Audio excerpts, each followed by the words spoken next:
Logan Hale had spent 12 years learning every sound this factory could make. When the new assembly line began failing without warning, he already knew why. One $12 relay quietly overheating behind a control panel nobody had ever opened. He explained it calmly to the board. The new CEO, Isabella Marsh, laughed in his face. "A $12 fix? Don't be ridiculous," she said, then had him escorted out of the building that same afternoon. 7 months later, after $700,000 disappeared into outside contractors and a desperate engineering overhaul, the machines were still failing exactly as he predicted. Stay until the very end to see how a single $12 part finally humbled a CEO who wasted a fortune.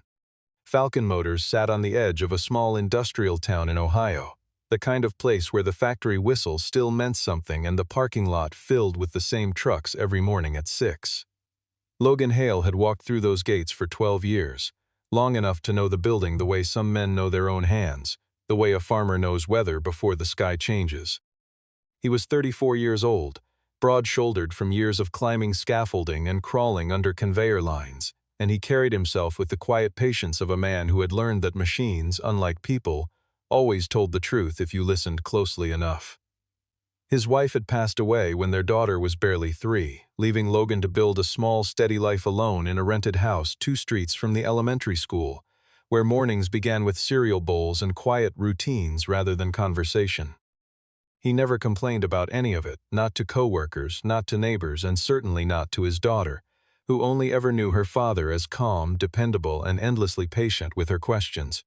He was not an engineer by degree, only by instinct, the kind sharpened by thousands of hours spent listening to motors hum and belts stretch and bearings whine just before they failed. The men on the floor called him the one who could diagnose a problem with his eyes closed, simply by standing near a machine and feeling the rhythm change beneath his palm. There had been a winter, years earlier, when an entire stamping press had gone down for 2 days under the official engineering team, only for Logan to find a cracked hydraulic seal within an hour of being called in on his day off, unpaid and unthanked beyond a quiet nod from the shift supervisor. Connor Webb, the floor manager, had relied on him quietly for years, sending him into the worst breakdowns because Logan rarely needed more than an hour to find what 3 engineers couldn't find in a week of meetings and reports. Nobody in the front office knew his name, not really, not beyond a line item on a payroll sheet, somewhere in a folder nobody opened. He existed in the part of the company that kept everything running while the people upstairs argued about quarterly numbers, and that arrangement had suited Logan fine, because it left him enough hours to pick up his daughter from school and still make dinner most nights, usually something simple, usually shared at a small table by a window that looked out onto a quiet street. The town itself had grown up around the factory decades earlier, back when Falcon Motors still bore the name of Isabella's grandfather rather than a corporate logo printed across glass doors. And most families on Logan's Street had at least one relative who had worked the line at some point in their lives. Logan's late wife had grown up 3 blocks from where he now lived, and there were still mornings when he passed the small diner where they had shared their first meal together, the memory arriving softly rather than painfully after all these years apart. He kept a single photograph of her on the kitchen windowsill, faded slightly from years of sunlight, positioned where his daughter could see it each morning without either of them needing to mention it out loud. Evenings in that house followed a rhythm Logan had built carefully over the years, homework spread across the kitchen table while dinner simmered on the stove, the 2 of them talking about small, ordinary things that mattered far more to him than any recognition he might or might not receive at work. He never once told his daughter how tired the work made him some days, choosing instead to ask about her spelling tests and her friends, believing that a steady, predictable home mattered more than anything happening inside the factory gates. The trouble started on a Tuesday morning in early spring when the new assembly line, installed only months earlier at considerable cost, began shutting itself down without warning. At first it seemed minor, a single stoppage that cost 20 minutes of production and earned little more than a frustrated sigh from the shift supervisor. By the end of the week it was happening 3 or 4 times a day, each time for no reason the engineers could explain, each time costing thousands of dollars in lost output and increasingly tense conversations between department heads. The official engineering team, 4 young men with degrees from good universities and very little patience for guesswork, ran diagnostics on the software, checked the robotic arms, recalibrated sensors, and found nothing wrong on paper no matter how many times they repeated the process. Yet the line kept stopping, almost as if it had a mind of its own, almost as if something deeper in the system was lying to everyone watching the screens, and the frustration on the floor began to curdle into something closer to fear, since production quotas tied directly to bonuses that workers depended on to cover rent and groceries each month. One particular afternoon, the line halted mid-cycle just as a batch of finished units sat ready for shipment to a major distributor, and the sudden stop damaged enough of the casing on a dozen units that the entire shipment had to be delayed and partially remade at additional cost. The shift supervisor that day, a younger man new to his position, spent nearly an hour on the phone apologizing to a client representative who made no effort to hide his irritation, a conversation that quietly reached Isabella's desk before sundown. It was a small incident compared to what would follow in the months ahead, but it planted the first seed of real concern in Isabella's mind that this was no longer a minor inconvenience to be solved quietly behind closed doors. Logan noticed the pattern almost immediately, though nobody asked him to look, because noticing patterns had simply become the way his mind worked after 12 years inside the same walls. He noticed that the failures clustered in the afternoon after the machines had been running long enough to build heat, and that the stoppages always traced back to the same section of the control panel, the one tucked behind a junction box that the new engineers rarely opened because the schematics listed it as a low-priority node unworthy of attention. He spent 3 nights after his shift, unpaid and unnoticed, tracing voltage readings with a handheld meter he had bought with his own money years earlier, sitting alone on an overturned crate while the rest of the building sat dark and silent around him. By the 3rd night he found it, a small relay, barely the size of a matchbox, overheating just enough to send a false signal that tricked the safety system into shutting the entire line down before any real damage could occur. It was a $12 part, the kind sold in bulk at any electrical supply store 2 towns over, and it was failing slowly enough that nobody had thought to check it, buried as it was behind wiring far more impressive to look at than to understand. He brought his findings to Connor Webb the next morning, laying out his notes with the same calm he used when explaining anything mechanical, sketches drawn in pencil on the back of a shift schedule because he had never owned anything fancier to write on. Connor was skeptical at first, mostly because the explanation seemed almost embarrassingly simple compared to the chaos it had caused across 3 departments and countless wasted hours. He had worked alongside Logan long enough, though, to trust his instincts more than the engineering degrees hanging on the walls upstairs, degrees that had so far produced nothing but unanswered diagnostic reports.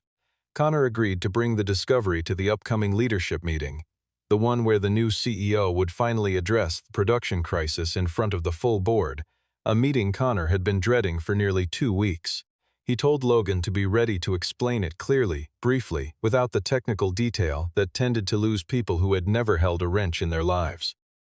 It was, in hindsight, both the right decision and the one that would cost Logan his job that same afternoon. Isabella Marsh had been CEO of Falcon Motors for just under 4 months, having taken the position after her father, the company's founder, stepped back following a sudden health scare that left the entire organization unsettled and uncertain. She was 36, sharp, educated at 2 of the finest business schools in the country, and acutely aware that every member of the board, especially the chairman, David Cole,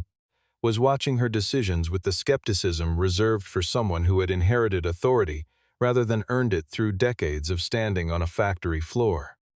The production crisis had become the first real test of her leadership, arriving far sooner than she had hoped, and she understood, perhaps too well, that the solution she presented needed to look decisive, modern, and worthy of the title she now held in front of people twice her age. When Connor Webb requested time on the agenda to present a maintenance technician's findings, Isabella agreed mostly out of obligation, expecting a brief technical update before moving on to the outside contractors she had already begun quietly interviewing without telling anyone on the floor. She had spent the previous night rehearsing language for the board about decisive action and modern solutions, language that left little room in her own mind for a $12 answer delivered by a man in a work uniform. The meeting took place in the glass-walled conference room on the top floor, the kind of room Logan had only seen twice in his entire career, both times to deliver paperwork rather than speak. He stood at the head of the table in his work uniform, slightly out of place among tailored suits and polished shoes, and explained the relay calmly, methodically, the way he might explain anything to a curious apprentice standing beside him on the floor. He said the part cost $12 and could be replaced within an hour, that he had already sourced 3 units from a supplier 2 towns over just in case, and that the fix would likely end the stoppages entirely once installed. The room went quiet for a moment, not because the explanation was unconvincing, but because it was almost too simple for the kind of crisis everyone in that room had spent weeks treating as catastrophic and unsolvable. David Cole leaned forward slightly, studying the hand-drawn diagram with something close to genuine interest, while 2 younger board members exchanged a glance that suggested cautious hope rather than dismissal.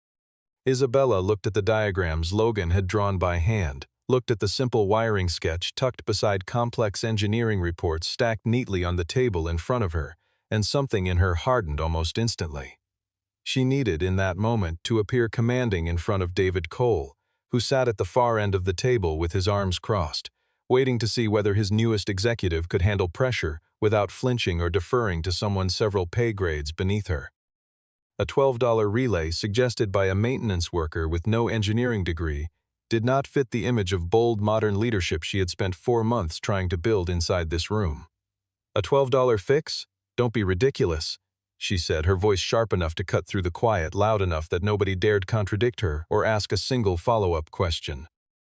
She turned to Connor and instructed him, in front of everyone, to remove Logan from the floor for overstepping his role and bypassing proper channels. And by that same afternoon, 12 years of service ended with a single envelope and a security escort across a parking lot he had walked through thousands of times before.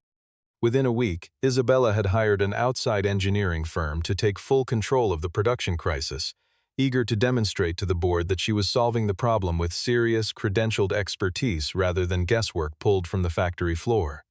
The firm sent its lead consultant, a confident specialist named Carter Boone, who arrived with a team of analysts, tablets full of diagnostic software, and a manner that suggested he had never once been wrong in his professional life, not even by accident. Carter walked the floor with Isabella at his side, nodding thoughtfully at robotic arms and conveyor belts as though reading a language only he could understand, occasionally pausing to murmur observations into a small recorder clipped to his collar. Within days, he presented a sweeping proposal that included replacing the entire control system, upgrading the software architecture from the ground up, and installing a new generation of safety sensors throughout the line for what he called complete operational certainty. The price tag was steep, well into 6 figures before any labor costs were added, but Isabella approved it almost immediately, relieved to finally have a plan that sounded sophisticated enough to satisfy a board growing impatient with silence. Carter shook her hand afterward and told her, with the easy confidence of a man who had said it many times before, that within 3 weeks this problem would be nothing but a story they told at future meetings. Nobody on Carter's team thought to examine the small relay tucked behind the junction box, the very part Logan had identified weeks earlier, because the official schematics still listed that node as a minor component unworthy of serious attention or testing. The new control system was installed over 3 exhausting weeks, costing nearly $200,000 in equipment, software licensing, and specialized labor flown in from out of state. For a few days it seemed to work, the line running smoothly enough that Isabella allowed herself a small breath of relief during a quiet dinner alone in her apartment, the first calm evening she had experienced in over a month. Then the stoppages returned, this time more erratic than before, sometimes shutting the line down twice within a single hour, sometimes running clean for an entire shift before failing without warning at the worst possible moment. Carter assured Isabella it was simply a software calibration issue, something his team could resolve with additional diagnostic equipment ordered from a specialized supplier on the coast, and he requested another significant sum to bring the new instruments in as quickly as possible. Isabella authorized the spending again, increasingly aware that retreating now would look far worse in front of the board than pressing forward with confidence she no longer fully felt. The new diagnostic equipment arrived after another delay. The testing took nearly 2 additional weeks. And the conclusion Carter's team eventually reached was that the entire wiring harness needed replacement, a project considerably larger and more expensive than anything attempted so far in the crisis. By the time that phase was finished, the total spent on outside contractors had climbed past $400,000, and the line was still stopping with the same maddening unpredictability that had started the entire crisis months earlier, as though mocking every confident proposal placed in front of it. Workers on the floor grew quietly frustrated, watching consultants in pressed shirts walk past machines they barely seemed to understand, occasionally asking questions that made veteran technicians exchange tired glances behind their backs. One older machinist, a man named Walter who had worked the line for almost 20 years, muttered to a coworker one afternoon that the answer was probably something small they had all walked past 100 times, though neither of them knew at the time how close that remark had landed to the truth. David Cole visited the facility once during this stretch, unannounced, and found Carter Boone presenting yet another revised timeline to a small group of managers near the loading dock. He asked Carter directly, without softening the question, why none of the diagnostic work had ever included a simple physical inspection of the original components flagged before the contract began. Carter answered smoothly, the way he answered everything, explaining that legacy components were typically ruled out early in any serious engineering review because modern failures usually originated in software rather than in decades-old hardware design. David said nothing in response beyond a slow nod, though something in his expression suggested he found the answer less satisfying than Carter clearly intended it to sound. He left the facility that afternoon without another word. But the visit was enough to make Isabella aware, for the first time, that the chairman's patience was beginning to run on a much shorter clock than her own. Grace Tully, a quality control technician who had worked alongside Logan for almost a decade, watched the entire situation unfold with a growing sense of disbelief that she kept carefully hidden behind a calm, professional expression. She remembered clearly the morning Logan had explained his findings to her in the break room weeks before any of this began, sketching the relay on a paper napkin with the same calm confidence he brought to every diagnosis he had ever made.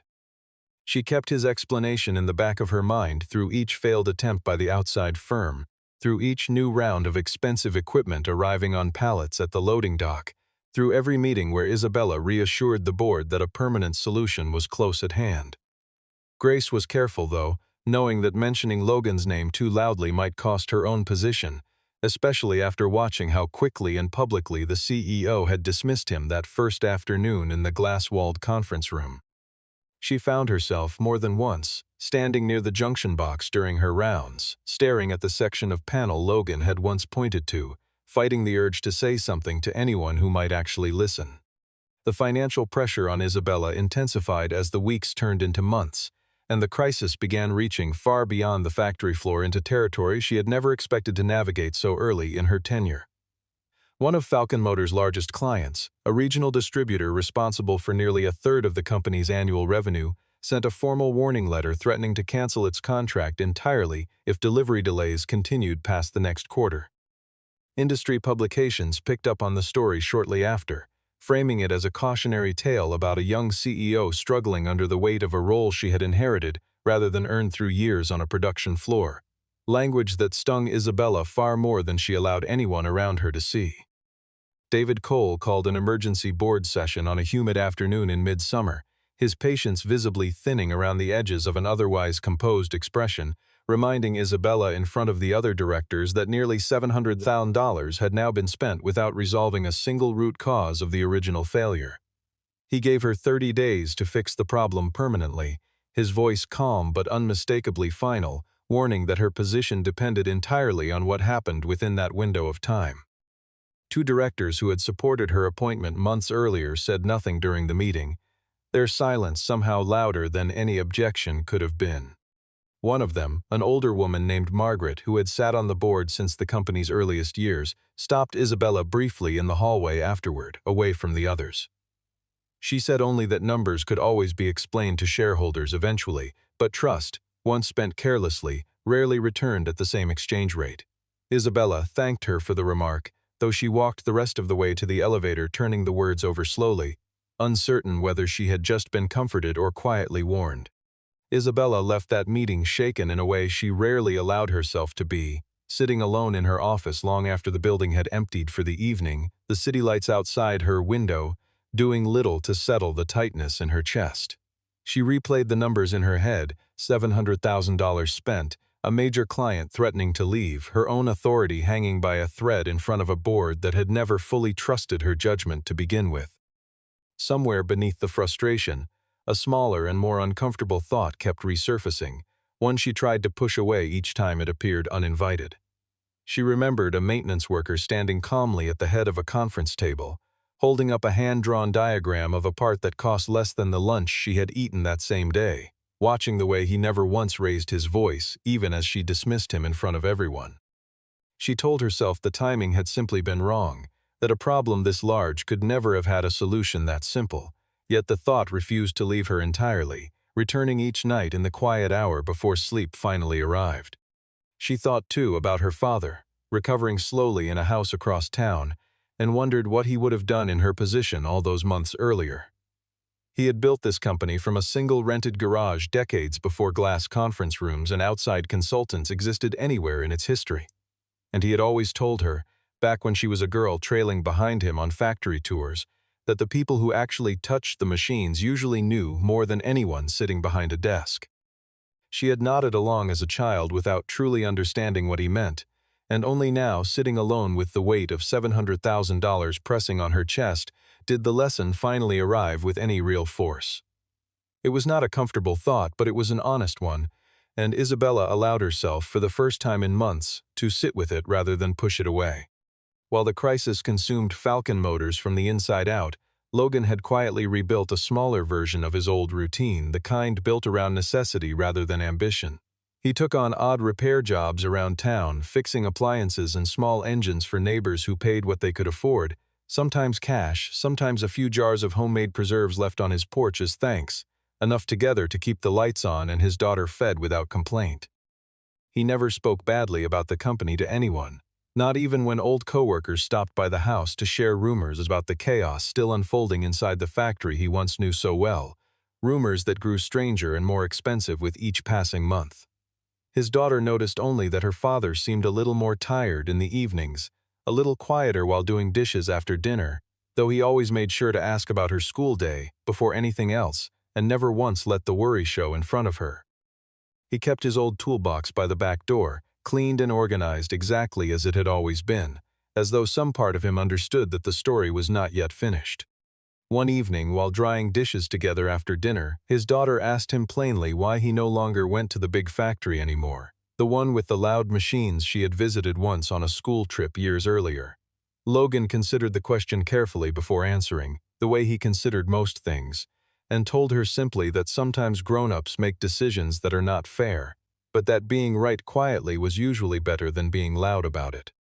She seemed satisfied with that answer in the easy way children accept truths they do not yet fully understand, returning her attention to a half-finished glass of milk on the counter. Logan smiled faintly at that, grateful in a way he could not quite explain that his daughter's world remained small and steady even while his own had grown complicated in ways she never needed to carry. Grace Tully finally decided she could not stay silent any longer, especially after overhearing two executives near the break room discussing the possibility of shutting the new line down entirely if the next round of repairs failed to produce results within the month. She found Logan's number through a mutual friend from church and called him on a quiet Sunday evening, her voice slightly unsteady as she explained everything that had happened since his dismissal, the outside contractors, the failed upgrades, the staggering total now approaching $700,000 spent chasing a ghost. Logan listened without interrupting, the way he always listened, sitting at his kitchen table with the phone pressed to his ear while his daughter colored quietly nearby.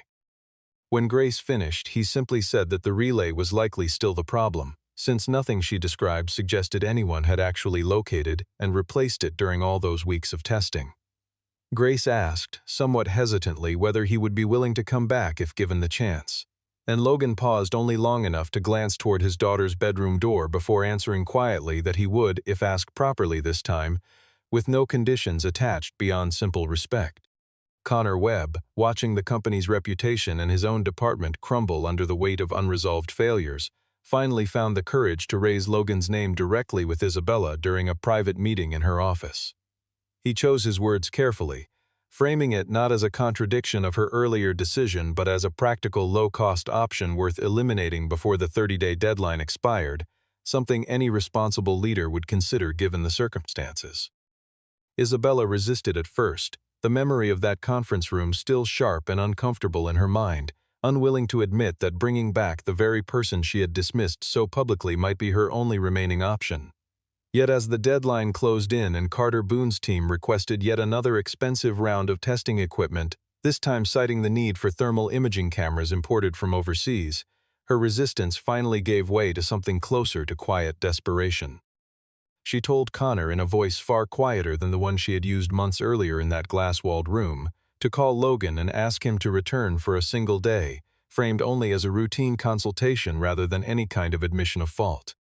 Logan arrived at the factory early on a gray Thursday morning, wearing the same simple work uniform he had worn for 12 years, carrying a small toolbox and the same quiet composure that had defined him long before any of this began.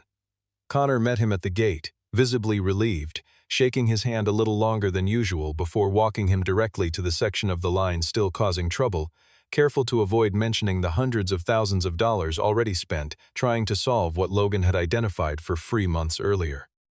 Word had already begun moving through the floor by the time they reached the control panel, workers pausing their tasks just long enough to watch, some of them whispering to each other about the man who had once been escorted out for saying exactly what everyone now wished someone had listened to. Logan opened the junction box without hesitation, located the same overheating relay he had diagnosed before, and held it up for Connor to see, the metal casing slightly discolored from months of repeated strain and heat. He replaced it with a new unit from his toolbox, the kind any electrical supply store carried for around $12, working with the calm efficiency of a man performing a task he had rehearsed 1,000 times in his mind. The entire procedure took less than 15 minutes from start to finish, quieter and less dramatic than anything the expensive consultants had attempted over the previous 7 months. Connor watched in silence, his arms folded, shaking his head slowly at the simplicity of it all after everything the company had endured to arrive at the same conclusion. 7 months, he said quietly, almost to himself, and it took you 15 minutes. Logan only shrugged, closing the panel back into place with the same unhurried care he gave to everything, and said that the part had never been complicated, only overlooked. He wiped his hands on a rag from his back pocket and stepped back from the panel, watching the line the way a man watches weather, waiting to see if it would hold. Word spread through the floor almost instantly, and by the time the line restarted, a small crowd had gathered near the control panel, drawn by curiosity and the quiet hope that the nightmare might finally be ending after so many false starts. The conveyor system hummed back to life smoothly, the robotic arms moving in steady, uninterrupted rhythm, and the safety system remained silent for the first time in months, no warning lights, no sudden halts, nothing but the steady mechanical pulse of a line finally working as intended. Isabella arrived on the floor just as the line completed its first full cycle without incident, having been informed only that Logan was on site for a brief consultation, not expecting to witness the resolution firsthand or this quickly. She stood at the edge of the crowd, watching machines run cleanly for the first time since the crisis began, and felt the weight of 7 months and $700,000 settle uncomfortably across her shoulders like something physical pressing down on her chest. Workers around her began murmuring quietly to one another, some smiling, some simply relieved, none of them quite meeting her eyes, though nobody said anything directly to her about what the moment so clearly revealed. David Cole happened to be touring the facility that same afternoon, part of his ongoing oversight following the 30-day ultimatum, and he arrived just in time to see the line operating without interruption for nearly 2 consecutive hours, longer than it had managed in months. He asked, with the directness that had made him chairman in the first place, exactly what had been done to resolve the issue, his eyes moving slowly across the faces gathered near the control panel. Connor, unwilling to soften the truth any further after everything he had witnessed over the past 7 months, explained plainly that a maintenance technician had replaced a small relay identical to the one identified months earlier before his dismissal from the company.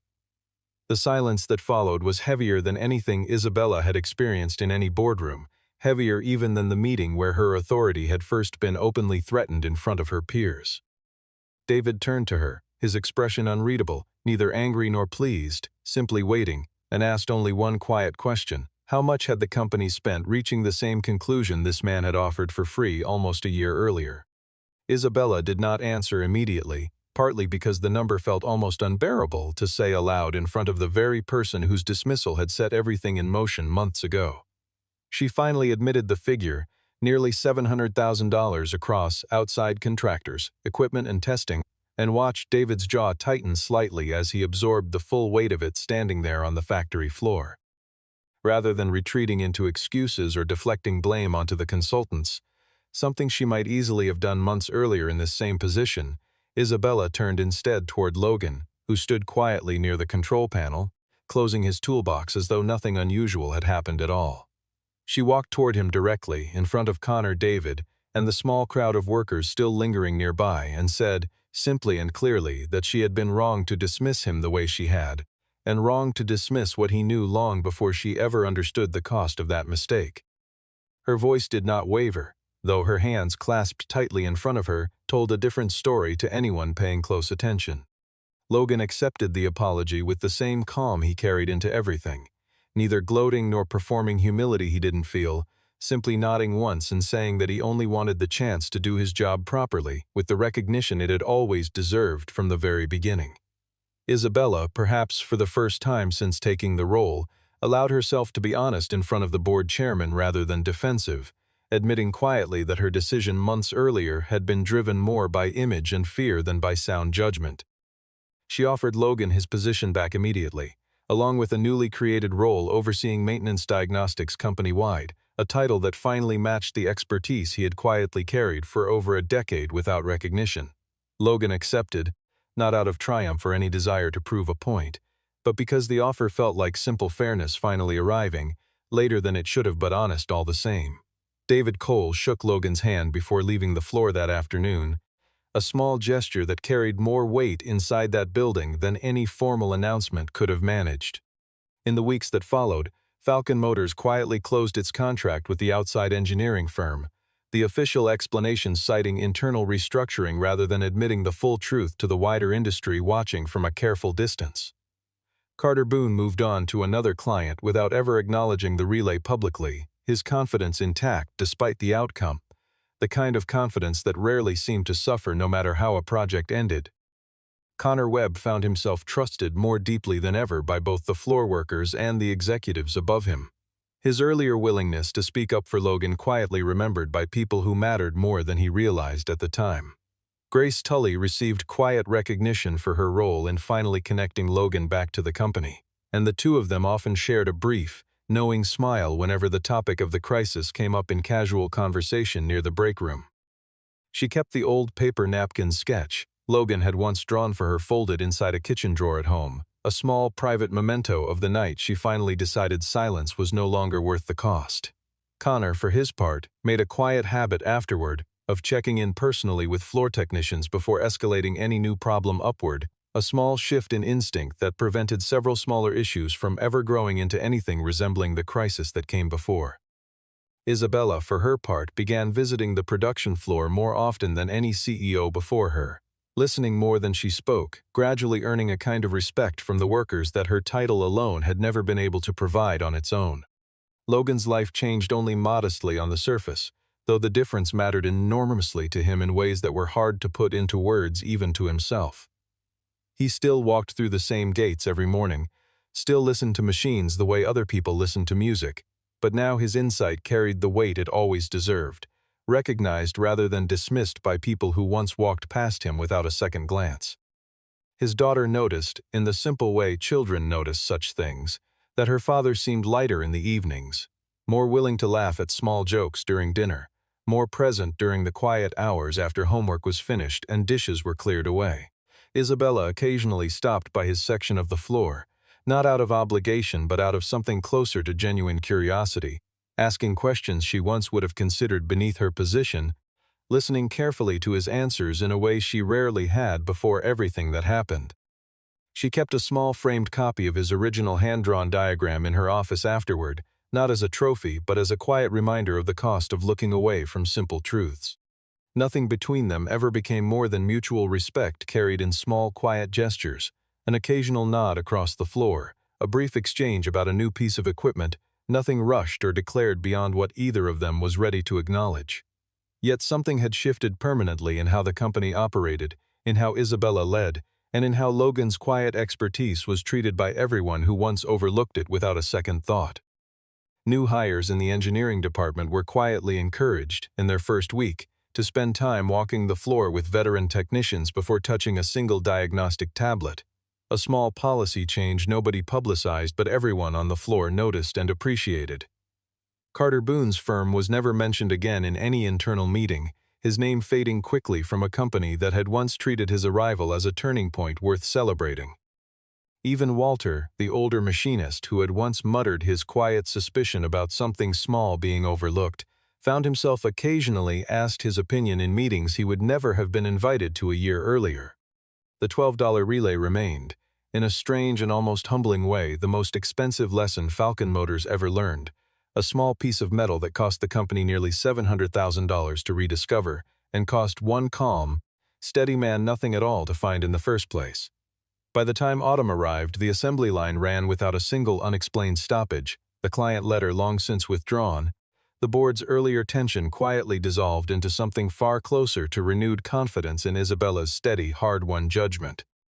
She kept that small frame diagram on her desk through every season that followed, a quiet correction against the temptation to ever again mistake simplicity for foolishness, a reminder she found herself glancing toward more often than she ever expected to in her first difficult year leading the company her father had built. And Logan Hale walked home each evening the same way he always had, unhurried, unbothered, his daughter's small hands sometimes finding his along the familiar sidewalk, quietly certain that some truths, however small, were always worth waiting for.